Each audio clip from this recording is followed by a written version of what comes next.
जब शौर्य अग्निहोत्री मेंशन से निकलकर बाहर चला आता है तो उसके दिमाग में वही बातें घूम रही थी जो उसे उसकी माँ ने कही थी। बार बार रहकर उसे वो बातें याद आ रही थी। उसी उधेड़-बुन में शौर्य को पता ही नहीं चला कि कब वो समुद्र तट पर आ पहुंचा। अग्निहोत्री परिवार गुजरात के बड़े और शक्तिशाली परिवारों में से एक था, क्योंकि इनके घर में हर कोई सिविल सर्विस में था। इनके खानदान में कई आईएएस और आईपीएस हुए थे। बिजनेस के मामले में भी ये परिवार पीछे नहीं था। इनकी पहचान सेंट्रल गवर्नमेंट में भी थी। ऐसा शक्तिशाली परिवार गुजरात के द्वारिका शहर, जो कि भगवान श्री कृष्ण की भूमि है, वहां रहता था। इनके घर से समुद्र तट ज्यादा दूर नहीं था, जिस वजह से शौर्य जब निकला वो कुछ समय में ही तट तक पहुंच गया था। तट पर आते ही शौर्य, जिसकी आंखों से लगातार आंसू बह रहे थे, आसमान की तरफ देखकर जोर जोर से चिल्लाकर बोलने लगता है, आज मैं शौर्य उन सभी देवताओं से पूछता हूँ, मैंने ऐसा क्या गुनाह किया कि मुझे अपनी माँ से नफरत मिली? मैंने ऐसा कौन सा गुनाह किया जिसकी वजह से मुझे जन्म देने वालों ने मुझे ठुकरा दिया? मेरे जीवन में एक ही इंसान था जो मुझसे प्यार करता था। तुम देवताओं ने उन्हें भी मुझसे दूर कर दिया। आज मुझे इस प्यार शब्द से भी घिन आती है। मैंने अपने जीवन भर इंतजार किया कि आज नहीं तो कल मुझे वो प्यार मिलेगा जिसका मैं हकदार हूँ, लेकिन नहीं, तुम देवताओं ने मेरे साथ छल किया है।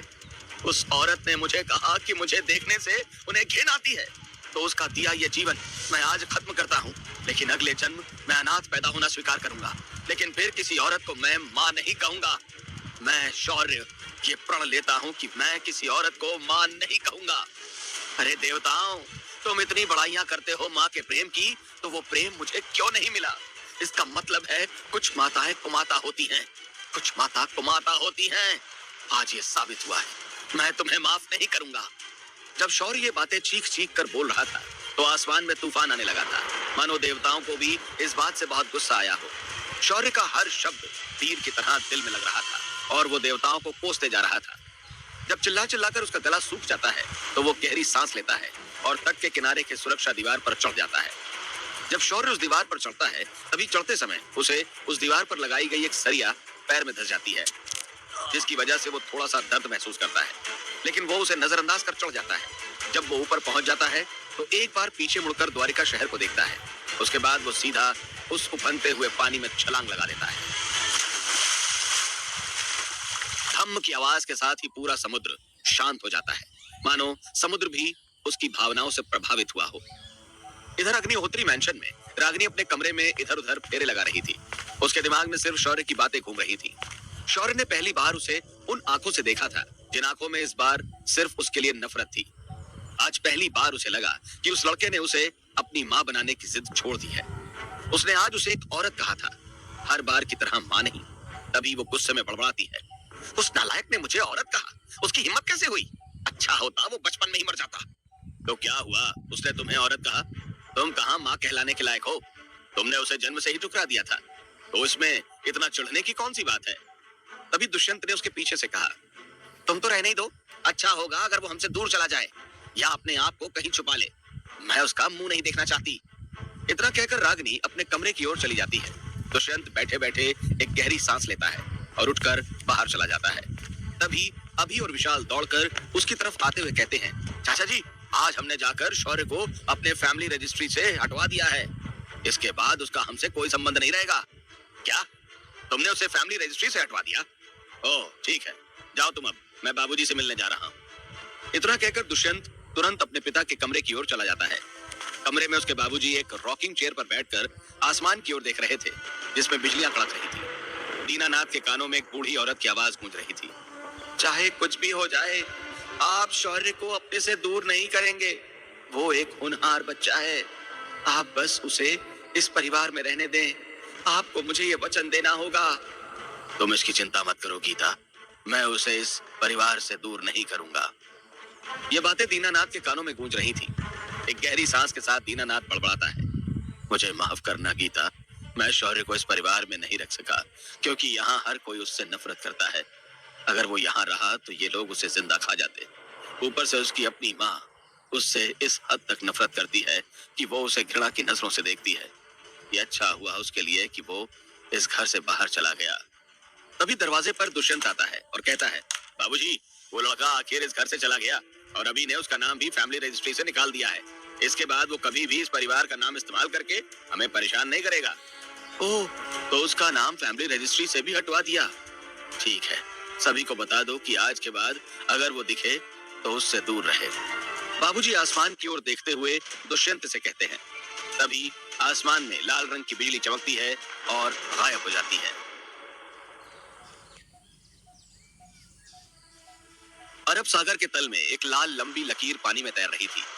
ये लाल रेखा पानी में सागर की तल की ओर से आ रही थी। सागर के तल पर एक लड़का छटपटा रहा था। उसके मुंह में पानी जाने की वजह से उसका दम घुट रहा था। कुछ समय बाद उसने छटपटाना बंद कर दिया और वो और गहराई में जाने लगा। अचानक वो पानी में तैरती लाल लकीर अपना डायरेक्शन चेंज करके मुड़ जाती है और एक तरफ खींचने लगती है। ये लाल लकीर कुछ और नहीं, उस लड़के के जख्म से निकलने वाला खून था जो लगातार उसके घाव से रिस रहा था। ये लड़का कोई और नहीं, शौर्य ही था। उसके खून की धारा जो अभी तक ऊपर की तरफ उसके जख्म से निकलकर बह रही थी, अब वो एक काली सी गेंद की ओर बह रही थी जो कि समुद्र के तह पर पड़ी थी। जब उस गेंद ने सारा बहने वाला खून अपने अंदर खींच लिया तो वो गेंद अचानक सुनहरी रोशनी जैसी चमकने लगी और शौर्य के बॉडी की तरफ उछल गई। जैसे ही वो चीज शौर्य के शरीर पर चिपक जाती है, शौर्य और वो गेंद वहां से गायब हो जाती है। स्थान अज्ञात वन। एक अनजान जंगल जो चारों ओर से हरी भरी घास, पेड़ों और पौधों से भरा हुआ था, वही बगल से एक साफ पानी से भरी हुई नदी बह रही थी। उसका नीला पानी बिल्कुल अमृत की तरह साफ लग रहा था। एक हरे भरे जंगल के बीच एक लड़का बेहोश होकर पड़ा था और उसके शरीर से एक हल्की सुनहरी रोशनी निकल रही थी। उसकी सांसें धीमी मगर समान रूप से चल रही थी। उस लड़के से कुछ ही दूरी पर एक धुंधली सी आकृति हवा में तैर रही थी। वो आकृति अपने चेहरे पर चिंता का भाव लिए बार बार उस लड़के को निहार रही थी। ऐसे ही समय बीत जाता है और उस लड़के के शरीर से वो सुनहरी रोशनी निकलना बंद हो जाती है और वो लड़का धीरे धीरे अपनी आंखें खोलता है। अपने चारों ओर फैली हरियाली और सुंदरता को देखकर उसे स्वर्ग जैसा लगने लगा। ये मेरे सिर में इतना दर्द क्यों हो रहा है? सीधा स्वर्ग में आने के बाद इतना दर्द होता है? क्या दादी को भी ऐसा ही दर्द हुआ होगा? चलो, आखिर उस बेरहम दुनिया से मेरा पीछा छूट गया। अब अगले जन्म में मैं कभी भी किसी से प्यार या प्रेम की अपेक्षा नहीं करूंगा। अगर हो सके तो उन देवताओं से भी मुलाकात कर ही लूंगा। हाँ, मैं आजाद हूँ। वो लड़का खुद से ही बड़बड़ाकर हंसने लगा था। ये सब वो धुंधली सी आकृति दूर खड़े रहकर सुन रही थी। उस लड़के की अजीब बातें उसे कुछ समझ में नहीं आ रही थी। अपनी उत्सुकता को रोकते हुए वो आकृति धीरे से उस लड़के के पास आई और उसके सामने जाकर खड़ी हो गई। जब वो आकृति उस लड़के के सामने अचानक आई तो वो लड़का जोर से चीखा, भूत, दादी भूत, जय हनुमान ज्ञान गुण सागर, जय कपीस लोक उजागर, भाग जा भूत, भाग जा यहाँ से, तू स्वर्ग में क्या कर रहा है? वो लड़का चीख चीख कर उस आकृति को अपने से दूर करने की कोशिश करने लगा। तभी उसे उस आकृति से एक मोहक और मधुर सी स्त्री की आवाज सुनाई दी। वो बड़े ही शरारती अंदाज में बोली, स्वामी, आप तो बड़े निराले हो। इतने समय से आप बड़े ही कठोर स्वर में खुद से ही बातें कर रहे थे और अचानक मुझे देखकर बच्चे की तरह चिल्लाने लगे। मैं कोई भूत नहीं हूँ, मैं एक अप्सरा हूँ। रही बात मेरे धुंधला दिखने की, तो वो धीरे धीरे स्पष्ट हो जाएगी जैसे जैसे आपकी शक्तियां बढ़ने लगेंगी। उस धुंधली आकृति ने अपना हल्का परिचय दिया, लेकिन उस लड़के को सिर्फ एक शब्द याद रह गया और वो था अप्सरा। आखिर मैन विल बी मैन, ये कहावत यहाँ जचती है। क्या तुम एक अप्सरा हो? उस लड़के ने हकलाते हुए पूछा। उस आकृति ने तुरंत इस बात पर हामी भरते हुए कहा, जी स्वामी, मैं एक अप्सरा हूँ जो इस आयाम में रहती हूँ। मेरी आध्यात्मिक ऊर्जा लगभग समाप्त हो चुकी है, इसलिए मैंने आपका चयन किया है ताकि मैं इस आयाम को नष्ट होने से बचा पाऊं। ये आप क्या कह रही हो? मैं कुछ समझा नहीं। ये आयाम, स्वामी, आध्यात्मिक ऊर्जा, ये शब्द मुझे समझ में नहीं आ रहे हैं। क्या आप सामान्य भाषा में बात करेंगी? उस लड़के ने कंफ्यूजन के साथ कहा। ये बात सुनकर उस आकृति ने उस लड़के के सिर पर हाथ रखा और कुछ मंत्र बुदबुदाए और उस लड़के की सारी मेमोरी उस आकृति ने पढ़ ली। सारी मेमोरी पढ़ने के बाद उस आकृति की आंखों में आंसू आ गए और वो दर्द भरी आवाज में बोली, हमें क्षमा करिए स्वामी, हमने आपके बिना इजाजत आपकी स्मृति पढ़ने की कोशिश की। ओह, मेरा मतलब मैंने आपकी मेमोरी पढ़ने की कोशिश की। आपने अपने जन्म से बहुत कुछ सहा है, मैं आपकी फीलिंग समझ सकती हूँ।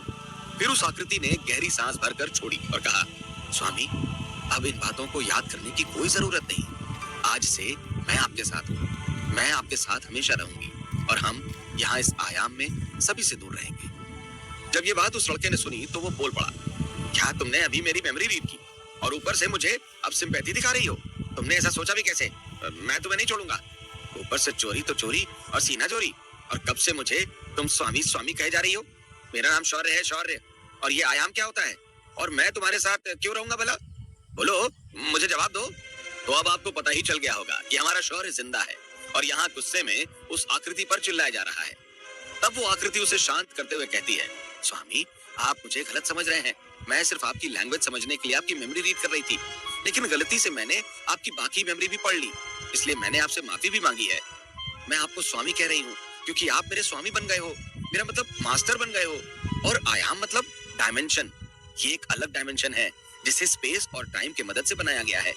मैं इस डायमेंशन की गार्डियन हूँ। मेरा नाम माया है और मुझे यहाँ इस डायमेंशन में इसके केयर टेकर की तरह कैद रखा गया था क्योंकि मैंने देवलोक में कुछ गलतियां की थी। तब शौर्य एक गहरी सांस भरता है और ऊपर आसमान की ओर देखकर बोलता है, लगता है मैंने इन देवताओं को कुछ ज्यादा ही भला बुरा बोला तो सालों ने मुझे यहाँ फंसा दिया। ये कहाँ आ गया मैं? क्या था असली कारण शौर्य को इस डायमेंशन का स्वामी चुने जाने के पीछे? क्या छुपा रही है माया शौर्य से? आगे क्या शौर्य इस बदलाव को स्वीकार करेगा या फिर वो इसे ठुकरा कर चला जाएगा? क्या शौर्य मरकर स्वर्ग नहीं गया? ये डायमेंशन किसके लिए बनाया गया था? और भी कई राज जो इस डायमेंशन में छुपे हैं, जानने के लिए बने रहिए मेरे साथ।